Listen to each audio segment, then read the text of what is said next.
हाँ, तो आज हम देखने वाले हैं मैथ का जेई के लिए कौन सा चैप्टर से कितना नंबर आता है। ठीक है, तुम लोग जिसका बहुत लोगों का सिलेबस अभी तक सारा ख़त्म भी नहीं हुआ, बहुत लोग ये भी सोचते हैं कि इतना सारा सिलेबस है सर, तो इतना तो पॉसिबल नहीं है जनवरी अटेम्प्ट के लिए।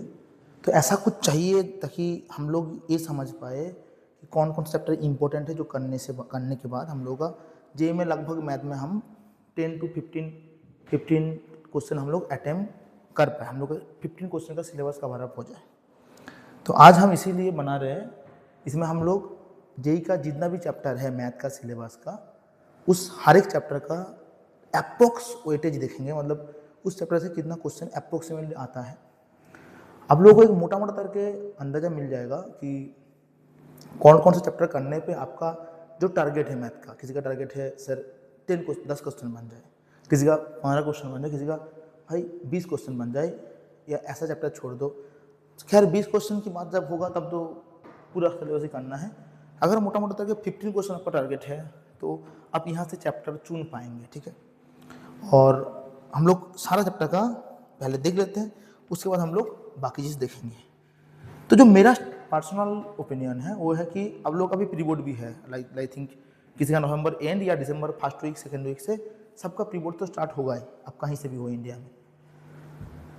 तो प्री बोर्ड का टेंशन भी है, सबको टेंशन है कि प्री बोर्ड में नंबर आना चाहिए, पेरेंट्स क्या बोलेगा, खुद का कॉन्फिडेंस भी डाउन हो जाएगा। तो इस केस में हम पर्सनली ये मानते हैं कि 12 का चैप्टर पहले आप अगर कर सकते तो कर लीजिए। मेरा पर्सनली मानना है कि हम जो बच्चों को पढ़ाते हैं उसमें हम ये रिकमेंड करते हैं कि भाई नवंबर एंड या दिसंबर 15 तक आप 12 का पूरा सिलेबस कवर कर लो। और अगर अब से 11 बिल्कुल ही पढ़ाया नहीं गया तो 11 का कुछ कुछ टॉपिक छोड़ के, मतलब एक दो टॉपिक एक्स्ट्रा करना है, एक दो चैप्टर एक्स्ट्रा करना है जो बहुत इंपॉर्टेंट है, वो हम आगे बात करेंगे, वो कर लीजिए, बाकी 12 में फोकस करिए। तो वो सब स्ट्रैटेजी हम बताएंगे, पहले हम चैप्टर का वेटेज देख लेते हैं। ठीक है, चलिए सबसे पहले आता है अलजेब्रा की बात है। पहले आता है अलजेब्रा।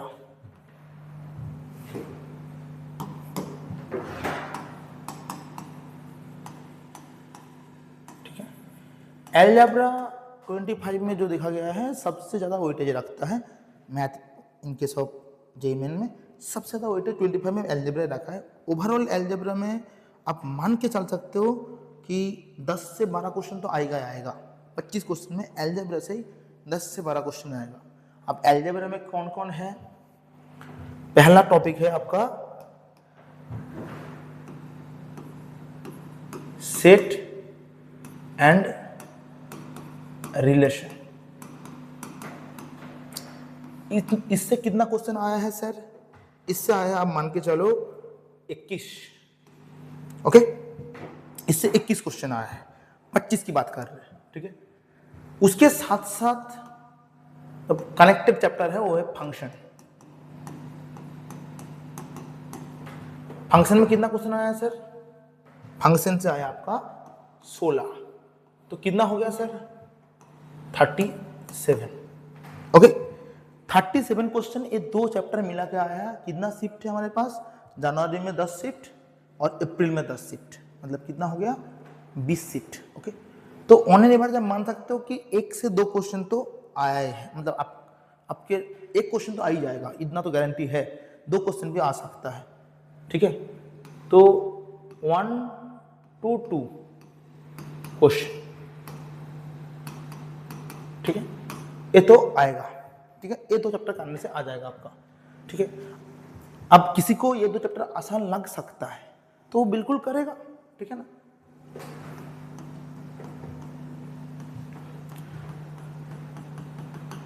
हम पहले चैप्टर का वेटेज इसीलिए बोल रहे हैं ताकि आपको पता चले कौन सा चैप्टर से कितना क्वेश्चन आता है।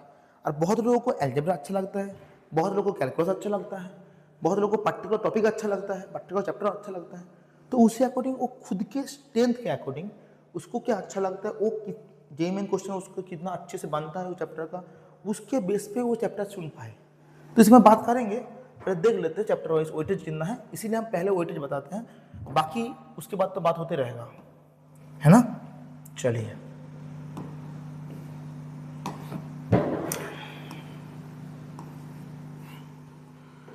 अब आता है, देखिए लॉग एक ऐसा चीज है जो बेसिक मैथ के अंदर आता है। लॉग का क्वेश्चन बड़ी कम है बट लॉग का एप्लीकेशन बढ़िया आता है, तो लॉग तो करना पड़ेगा। लॉग से क्वेश्चन स्पेसिफिक लॉग से क्वेश्चन है एक, उसको छोड़ो अभी, पर लॉग पढ़ना है, ठीक है। अब आता है quadratic equation Q E. Sir Q से कितना क्वेश्चन आया है? क्यू से अगला साल आया है आपके पास 16 क्वेश्चन, ठीक है। अच्छा चलिए सही बात है। सीक्वेंस थ्री से कितना क्वेश्चन आया है? सीक्वेंस एंड सीरीज से कितना क्वेश्चन आया है? आपका आया है 21 क्वेश्चन, नहीं 27 क्वेश्चन है, ठीक है। अच्छा कॉम्प्लेक्स नंबर से कितना क्वेश्चन आया है?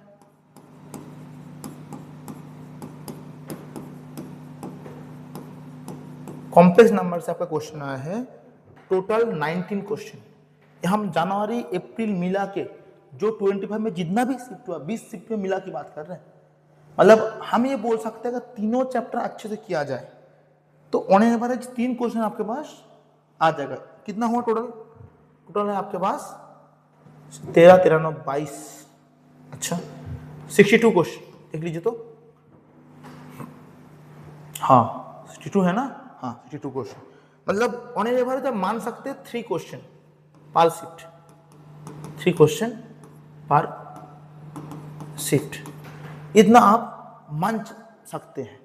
आपको 2 भी हो सकते हैं, कभी 4 भी हो सकते हैं, एप्रोक्स की बात करें। मतलब अगर ये तीन चैप्टर करेंगे तो लगभग आपके पास 3 क्वेश्चन आ जाएगा। कभी कभी 4 भी आ सकते हैं, कभी रेयर केस में 2 भी आ सकता है, ठीक है ना भाई। चलिए जिसको ये चैप्टर अच्छा लगता है वो कर ले, बट मेरा पर्सनल रिकमेंडेशन ये है कि क्वाड्रेटिक आप अच्छे से पढ़ लीजिए। क्वाड्रेटिक आप अच्छे से पढ़ लीजिए क्योंकि क्वाड्रेटिक का एप्लीकेशन हर जगह है। मैथ में मतलब कैलकुलस में भी आपको मिलेगा, 12th में बहुत जगह क्वाड्रेटिक का एप्लीकेशन भर भर के। क्वाड्रेटिक एंड ट्रिगो इससे क्वेश्चन आए या ना आए जे में, बट इसका एप्लीकेशन बढ़िया है, तो ये चैप्टर आपको करना पड़ेगा। क्वाड्रेटिक की बात कर रहे हैं, बाकी तो चैप्टर आपकी मर्जी, आपको पसंद जैसा है उसी अकॉर्डिंग आप करिएगा, ठीक है। चलिए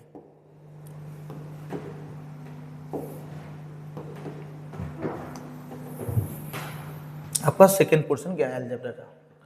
अब आता है थर्ड पार्ट की।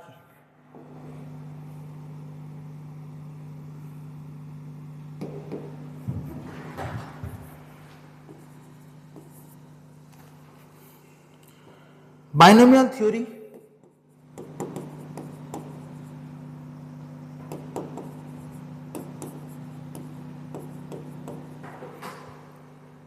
इससे क्वेश्चन है आपका 24 25 की बात कर रहे हैं, ठीक है। उसके बाद आपका परमुटेशन एंड कॉम्बिनेशन से आया है, परमुटेशन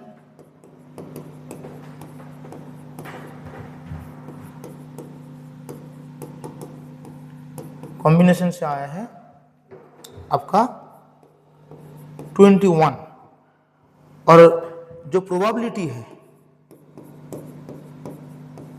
प्रोबेबिलिटी से आया है आपका 21 क्वेश्चन। तो कितना हो गया सर? आई थिंक 66 हो गया, हाँ 66। तो इसमें भी ऑन एन एवरेज तीनों चैप्टर मिलने से 3 क्वेश्चन ऑन एन एवरेज आप मान सकते हैं,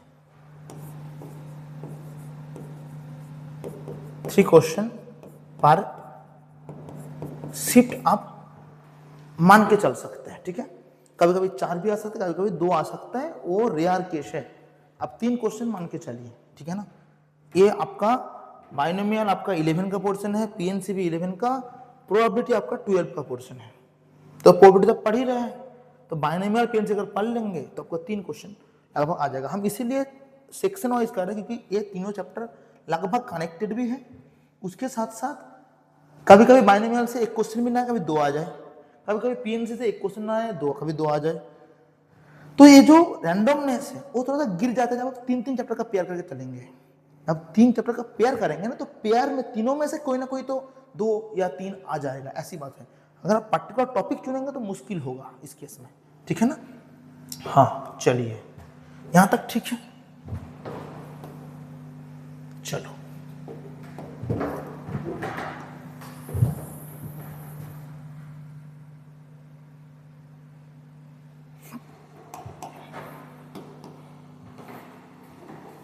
इसके बाद आता है हम लोग का 12 का चैप्टर, ठीक है, मतलब एल्जेब्रा का ही पार्ट है बट 12 का चैप्टर है जो मेरे अकॉर्डिंग बहुत इंपॉर्टेंट है और ये हम बहुत मेरे अकॉर्डिंग मोस्ट रिकमेंडेड है। पहले आता है मैट्रिक्स एंड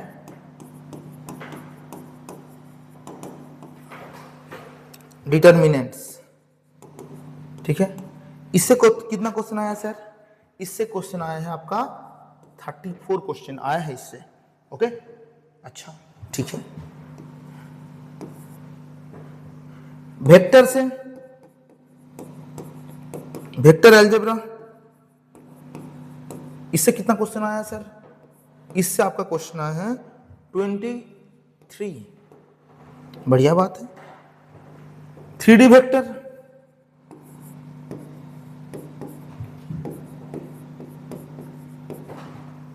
वेक्टर से 3D जियोमेट्री लिख दियो। 3D जियोमेट्री मान लो, इसको एल्जेब्रा की पार्ट बना के रखे हैं अभी, बट इसको आप जियोमेट्री का पार्ट भी मान सकते हैं। पर जो भी पार्ट मानो, इन तीनों को एक साथ हम कंपेयर करेंगे। 34 क्वेश्चन एंड उसके साथ साथ स्टैटिस्टिक्स,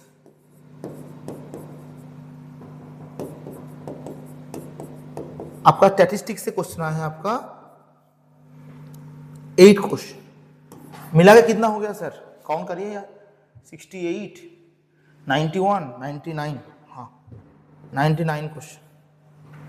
तो 25 में ये चारों चैप्टर मिला के आपका कितना क्वेश्चन आया सर? 99 क्वेश्चन आया है। मतलब ऑन एवरेज मान सकते हो आप 4 to 5 क्वेश्चन आएगा। 4 to 5 क्वेश्चन मान के 4 to 5 पर शिफ्ट आप मान के चल सकते हैं। मतलब चारों चैप्टर करेंगे तो आपको 4 क्वेश्चन या 5, कभी कभी 6 भी मिल सकता है, ठीक है, या 3 भी मिल सकता है, बट इतना तो मिलेगा ही मिलेगा। उसमें स्टैटिस्टिक्स तो बहुत आसान चैप्टर है। मैं पर्सनली मानता हूँ, पता नहीं, जितना मेरा एक्सपीरियंस है, हम जितना पढ़ाया है बच्चों को, उसके अकॉर्डिंग बोल रहे हैं कि क्लास में matrix determinant and vector 3D and 3D geometry and vector, ये तीनों चैप्टर बहुत आसानी से बच्चों से समझ आ जाता है और वो लोग जेईई के क्वेश्चन आसानी से कर पाता है, क्योंकि ये चारों चैप्टर ना किसी प्रीवियस चैप्टर से बिल्कुल ही कनेक्टेड नहीं रहते। मतलब आप अगर पहली बार मैथ पढ़ रहे हो क्लास 10 के बाद और आप ये पढ़ रहे हैं तो ये आपका आसानी से बनेगा। आपको सिर्फ बेसिक एडिशन सब्सट्रैक्शन आना चाहिए, मतलब 2+3 आना चाहिए, वो तो सबको आएगा। 2+3 5, उसमें क्या है। और इसके लिए भी बेसिक सब कुछ, मतलब ऐसा नहीं कि आपको 11 पढ़ना चाहिए, 12 का कुछ पढ़ना चाहिए, फंक्शन पढ़ना चाहिए, ट्रिगो पढ़ना चाहिए, ये सब कुछ नहीं। अब ये चारों चैप्टर ना आपस में एकदम अलग, सबसे अलग रहते हैं। तो अगर आपसे तैयारी बिल्कुल ही नहीं हुआ और आपको मैथ में 10-12 क्वेश्चन करके आना है क्वेश्चन एग्जाम में, अब तो फिर आप क्या कर सकते हैं, ये चार चैप्टर मोस्ट प्रायोरिटी लिस्ट में रख सकते हैं। और हम जो सोच रहे हैं कोर्स बनाने की, अगर कोर्स बनाएंगे तो ऑब्वियसली हम पहले मैट्रिक्स से शुरू करेंगे। मैट्रिक्स डिटरमिनेंट पहले पढ़ेंगे, उसके बाद वेक्टर अलजेब्रा, उसके बाद 3D, उसके बाद स्टैटिस्टिक्स पढ़ेंगे, उसके बाद हम लोग आगे बढ़ेंगे, है ना।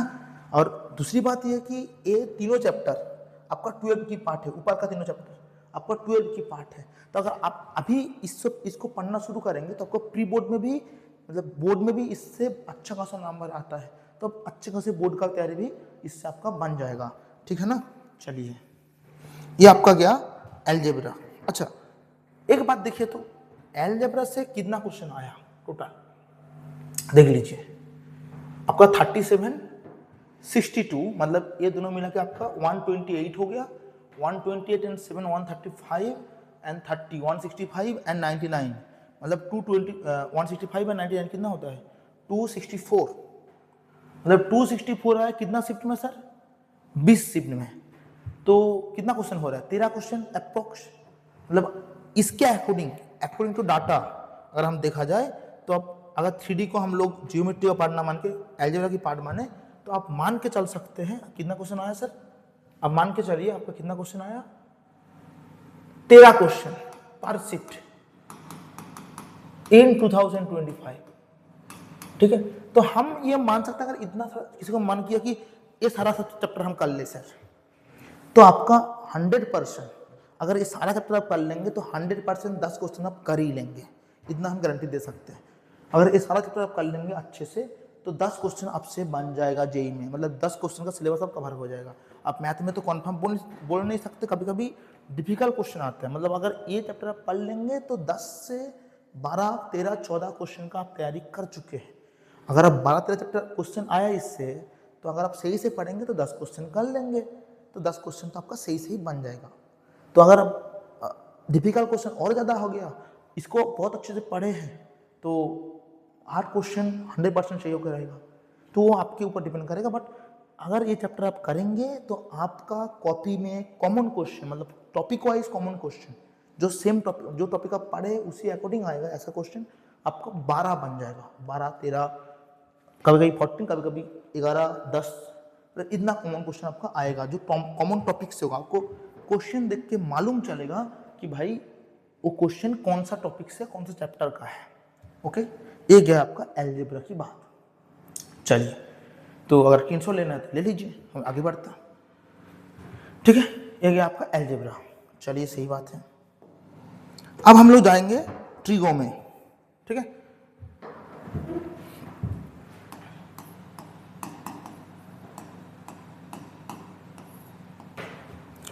ट्रिगो, ट्रिगो में देखो, ट्रिगो इक्वेशन अभी सिलेबस से, जेईई मेन का सिलेबस से हट गया, बट अब इतना मान सकते हैं कि ट्रिगो जो कंपाउंड एंगल है उसके साथ ही ट्रिगो इक्वेशन दे देते हैं। तो अभी 2025 में क्या सीन है कि कंपाउंड एंगल एंड इक्वेशन मान लो तो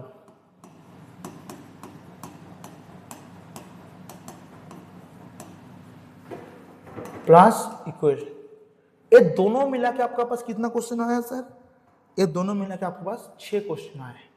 ठीक है, और इनवर्स ट्रिग्नोमेट्री से इनवर्स ट्रिगो से कितना क्वेश्चन आया? इनवर्स ट्रिगो से आया 11 क्वेश्चन। तो टोटल कितना हो गया सर? टोटल आ गया आपका 17 क्वेश्चन। मतलब एक या दो क्वेश्चन दो चैप्टर मिला के आप मतलब एक्सपेक्ट कर सकते हो जेईई मेन से, एनटीए से। बट मेरा बात यह है कि कंपाउंड एंगल इतना इंपॉर्टेंट चैप्टर है कि विदाउट कंपाउंड एंगल आपका ट्रिगो तो बनेगा नहीं, वो तो अलग बात है। कैलकुलस भी बहुत ज़्यादा मुश्किल आता है। मतलब अगर आपको मैथ में कॉमन अच्छा लाना है, अगर मैथ में आप 12-13 क्वेश्चन करना चाहते हो, तो मेरा रिकमेंडेशन है कि ट्रिगो में कंपाउंड एंगल तो पढ़ लीजिए, इनवर्स में भी आप थोड़ा अवॉइड भी करिए, बट कंपाउंड एंगल तो पढ़ना ही है। Without compound angle it is very difficult to score in board also. ठीक है, बिकॉज बोर्ड में आपका कैलकुलस आने वाला है, and in calculus 40% question of calculus come from the application of compound angle. There must be, you can observe compound angles formula, basic formula means like sin 2 theta formula, cos 2 theta formula, half angle formula, ये सब आएगा और आपको इसमें ध्यान देना है। तो मेरा रिकमेंडेशन है कि आप कंपाउंड एंगल थोड़ा सा पढ़ लीजिएगा। इससे क्वेश्चन बड़ी कम आए हैं बट इसका एप्लीकेशन बड़ी ज़्यादा है। ठीक है, चलिए अब हम बात करते हैं 2D का। चलिए, 2 डायमेंशनल जियोमेट्री का। ठीक है, 2D में क्या आता है सर जी? 2D में आपका आता है स्ट्रेट लाइन। 2D में आपका आएगा स्ट्रेट लाइन। ठीक है, एसएल। अगला साल एसएल से क्वेश्चन आया है आपका 17 20 शिफ्ट में। ओके, सर्कल से क्वेश्चन आया है आपका 10। पैराबोला से क्वेश्चन आया है आपका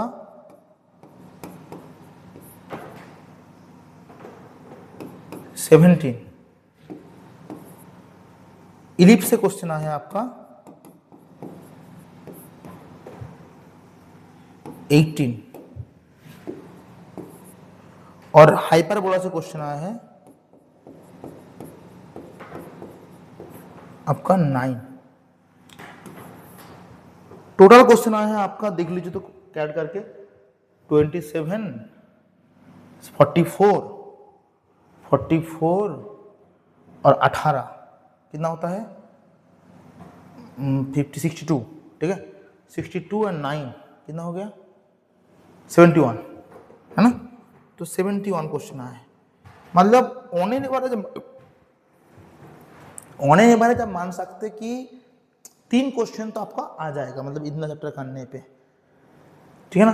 3 क्वेश्चन आपका आ जाएगा। उसमें स्ट्रेट लाइन सबसे इंपॉर्टेंट है, अगर पैराबोला भी करना चाहते हो स्ट्रेट लाइन तो इंपॉर्टेंट है, स्ट्रेट लाइन सर्कल बहुत इंपॉर्टेंट है, आप कर सकते हैं। और अगर आपको लगे कि 2D पूरा अवॉइड करना है तो आप अवॉइड भी कर सकते हो 2D को कम्प्लीटली, ठीक है, वो आपकी चॉइस है।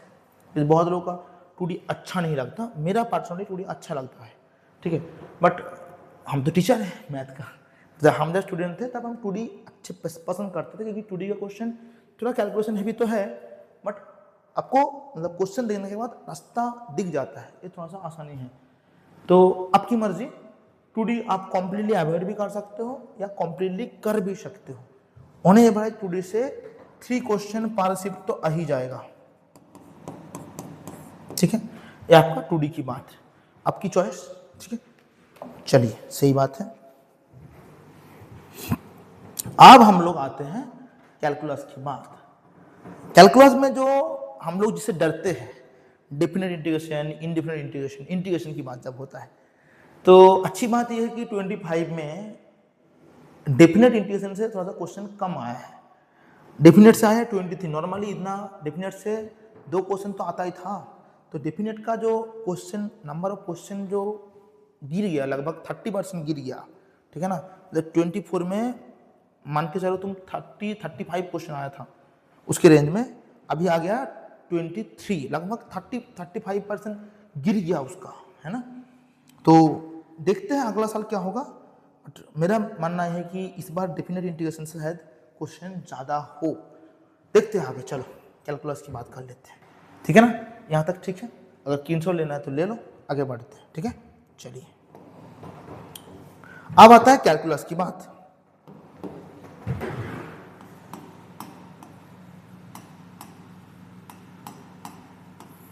कैलकुलस पता नहीं लोग बहुत डरते भी है, डरने वाला थोड़ा चीज़ भी है, हम मानते हैं टीचर तो कुछ भी बोल दे, बट सच में थोड़ा सा डिफिकल्टीज आता है सबको, और आने वाला चीज़ भी बहुत सारा है। पहले में आते हैं लिमिट। कोई कोई फंक्शन को कैलकुलस के अंदर काउंट करते हैं, वो आपकी चॉइस है, बट हम नॉर्मली लिमिट से मानते हैं, बट फंक्शन भी कैलकुलस की पार्ट ही मान सकते हो, क्योंकि फंक्शन कैलकुलस का मोस्ट इंपॉर्टेंट कॉन्सेप्ट है। अगर आप चाहते हो कैलकुलस पूरा पढ़ ले तो फंक्शन बिल्कुल पढ़ना, सेट रिलेशन फंक्शन पढ़ लेना, ठीक है। लिमिट,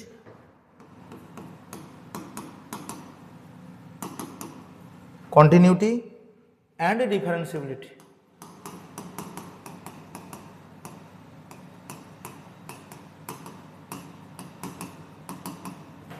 इससे कितना क्वेश्चन आया सर? इससे क्वेश्चन आया आपका 26 क्वेश्चन टोटल। 25 में 26 क्वेश्चन आए हैं, जनवरी एंड अप्रैल शिफ्ट मिला के, ठीक है। चलिए डिफरेंशिएशन सबसे कम क्वेश्चन आए हैं, मतलब एमओडी से डिफरेंशिएशन से सबसे कम क्वेश्चन आए हैं, वो क्या है, MoD, the method of differentiation. 4 question आए हैं, इससे ज़्यादा क्वेश्चन स्टैटिस्टिक्स में आ गया 8 क्वेश्चन, ठीक है, देखा जाएगा। चलिए, और एप्लीकेशन ऑफ डेरिवेटिव मतलब एओडी, इससे कितना क्वेश्चन आया सर? इससे क्वेश्चन आया सर 14। तो टोटल कितना हो गया सर? 14 एंड 44 हो गया क्या? देख तो सर जी, हाँ 44 हो गया। मतलब ऑन एन एवरेज 2 क्वेश्चन पर शिफ्ट आप मान सकते हैं, जो कैलकुलस का जो डिफरेंशिएशन वाला पोर्शन है उससे है, लिमिट, कॉन्टिन्यूटी, डिफरेंशिएबिलिटी और एमओडी एंड एओडी। एओडी में 3 चैप्टर नॉर्मली आता है, अभी टेंजेंट नॉर्मल तो हट गया, रेट मेजरमेंट जो बड़ी आसान क्वेश्चन है, मैक्सिमम मिनिमा और इंक्रीजिंग फंक्शन, डिक्रीजिंग फंक्शन। उसको कोई कोई मोनोटोन, मतलब उसको चैप्टर का नाम कोई कोई मोनोटोनिसिटी भी बोलते हैं, ठीक है, मतलब फंक्शन का नेचर कैसा है वो दिखते हैं हम लोग, ग्राफ कैसा है, वो कंप्लीट इंक्रीजिंग है कि नहीं, डिक्रीजिंग है कि नहीं, वो सब पार्ट एओडी में आते हैं, ठीक है। एओडी पर्सनली, अरे क्या पर्सनली, सब कुछ तो ठीक ही है, मतलब टीचर तो कुछ भी बोले, टीचर को सब कुछ अच्छा लगता है, छोड़ो। अच्छा, ये आपका क्या,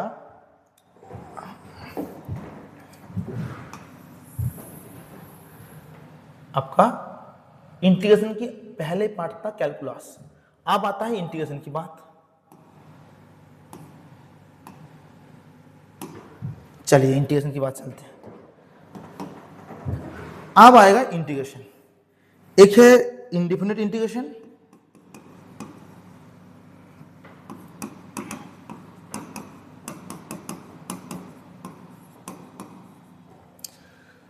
इससे क्वेश्चन आया है 8। इसमें भी नंबर ऑफ क्वेश्चन का वेटेज 25 में गिरा है, ठीक है ना। और आता है डेफिनेट इंटीग्रेशन।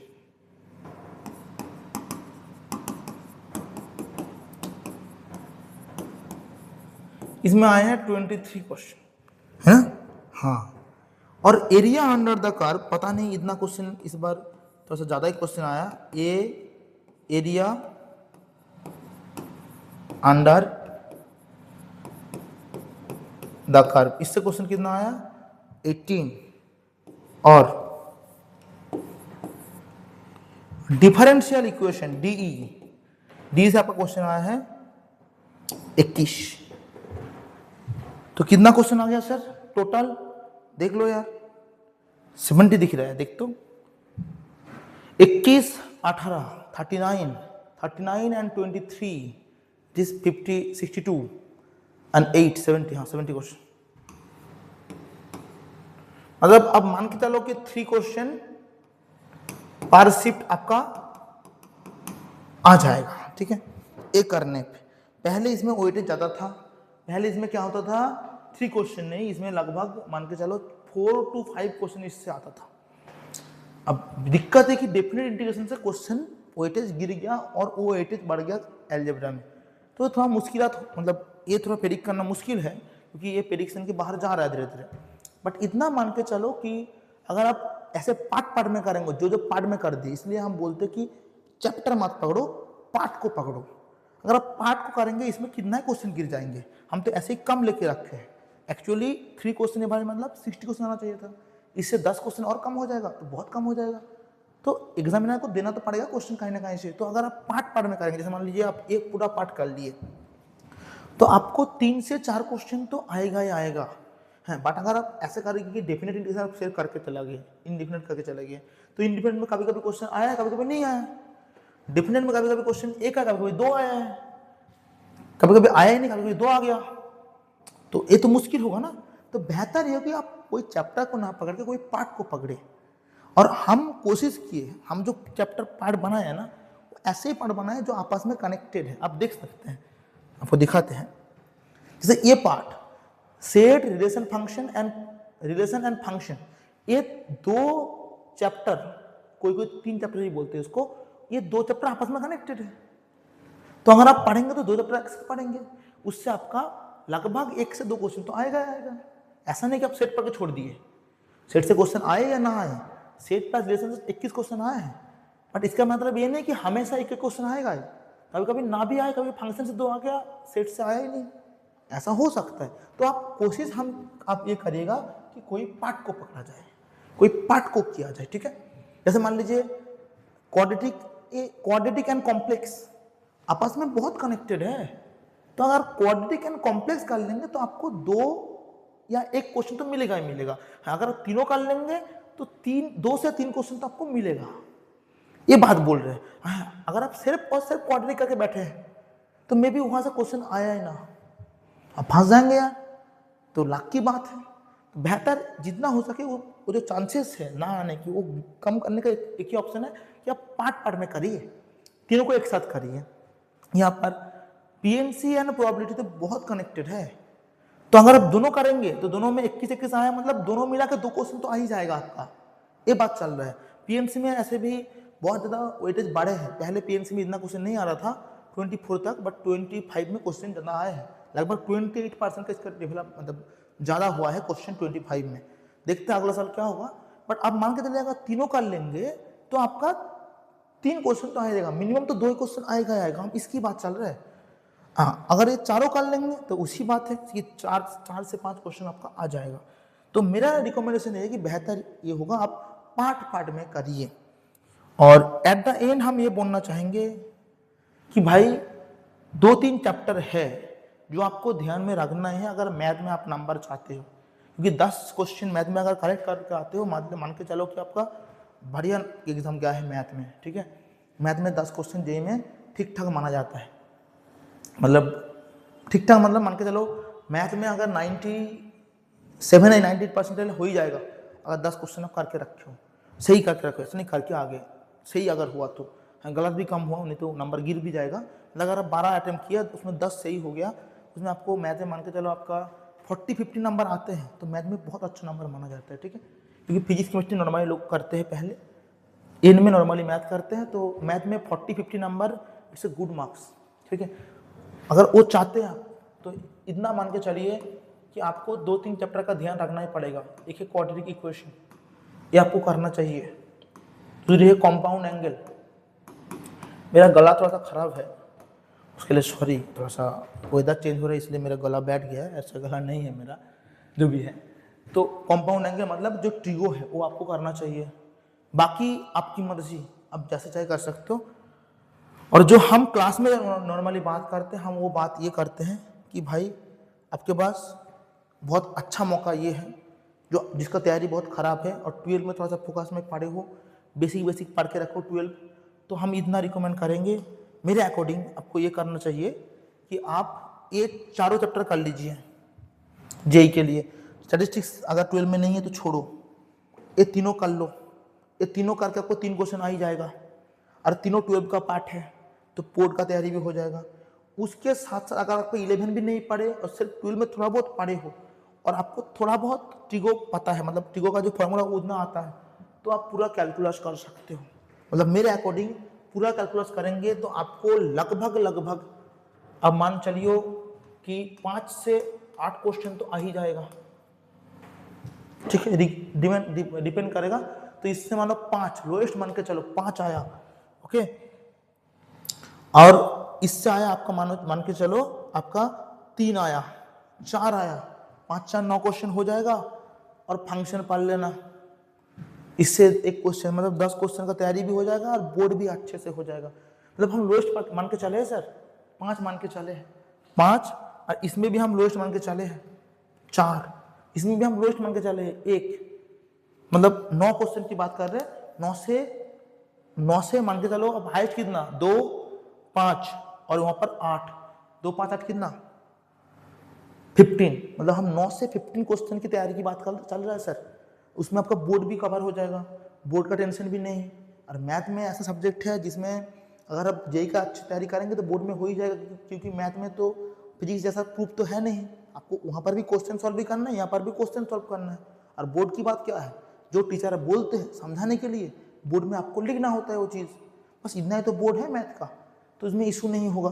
तो मेरा अकॉर्डिंग अगर आप 12 में थोड़ा बहुत पढ़े हैं, सर जो पढ़ाया जिस टाइम उस टाइम थोड़ा बहुत PYQ किए हैं हर चैप्टर का 10-20, या थोड़ा बहुत NCERT पूरा करके रखे हैं, तो मेरे अकॉर्डिंग अगर कुछ नहीं किया तब भी मेरे अकॉर्डिंग आपको पहले मैट्रिक्स डिटरमिनेट करना चाहिए। ये आपको कॉन्फिडेंस देगा, क्योंकि ये एक चैप्टर है जिसके साथ कोई कनेक्शन नहीं है किसी का। उसके बाद वेक्टर अलजेब्रा करना चाहिए, उसके बाद 3D ज्योमेट्री करना चाहिए, और उसके बाद अगर आपको कैलकुलस अच्छा लगता है तो कर लीजिए, नहीं तो आपको अलजेब्रा में जाना पड़ेगा। बट अगर आप अलजेब्रा में जाएंगे कैलकुलस छोड़ेंगे तो बोर्ड में फंसेंगे, तो बेहतर ये होगा, बोर्ड में तो ये नहीं है, ऊपर वाला चैप्टर है नहीं, तो इतना तो कर लो सर, इतना आप कर सकते, बाकी देख लीजिए आपका मर्जी। बट मेरा रिकमेंडेशन हम बता दिए। और एक बात है कि बहुत लोगों का बहुत सारा चैप्टर अच्छा लगता है, किसी को बुरा लगता है, वो डिपेंड करता है। तो जैसे हम बहुत लोगों को देखिए जिसका PNC अच्छा लगता है, प्रोबेबिलिटी अच्छा लगता है, बायनोमियल अच्छा नहीं लगता है ना, तो ऐसा केस बन सकता है, इसलिए हम वेटेज पूरा बोल दिए। आप आपके अकॉर्डिंग खुद को मतलब आपके लिए क्या सही होगा, कौन सा आपको कौन सा पेयर बनाएंगे कि वो अच्छा होगा, ऐसे करिए। बट ऐसे मत करिए कि चैप्टर वाइज अगर सिलेक्ट करेंगे तो उस चैप्टर से क्वेश्चन आ भी सकता है ना भी आ सकता है, वो थोड़ा सा अनसर्टेनिटी रहता है। तो बेहतर होगा कि आप जो रेंज बोले ना हम, वो रेंज के अकॉर्डिंग करें, ठीक है। चलिए मिलते हैं, और सोच रहे हैं कि 1 शॉट बनाया जाए, और अगर बनाएंगे तो कुछ दिन 2-4 दिन के अंदर ही बनाना शुरू करेंगे, और कोशिश करेंगे कि जेई अप्रैल अटेम्प्ट से पहले 1 महीना पहले, मतलब अब फरवरी एंड तक हम पूरा मैथ का क्रैश कोर्स दे दे।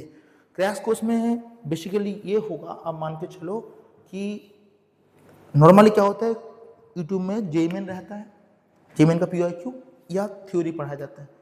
हम थ्योरी और जेईमेन का एक कॉम्बिनेशन बनाएंगे जिसमें हम थ्योरी पढ़ेंगे, उसके 1-2 बेसिक क्वेश्चन, उसके बाद जेईमेन में जाएंगे उस टॉपिक के ऊपर। ऐसा कुछ हम बना रहे हैं, देखते हैं, कोशिश करेंगे वो आप लोगों को फरवरी एंड तक वो प्रोवाइड कर दिया जाए और शुरुआत किया जाए 3-4 दिन में। जब शुरुआत होगा तो मिल जाएगा आप लोगों को। Thank you.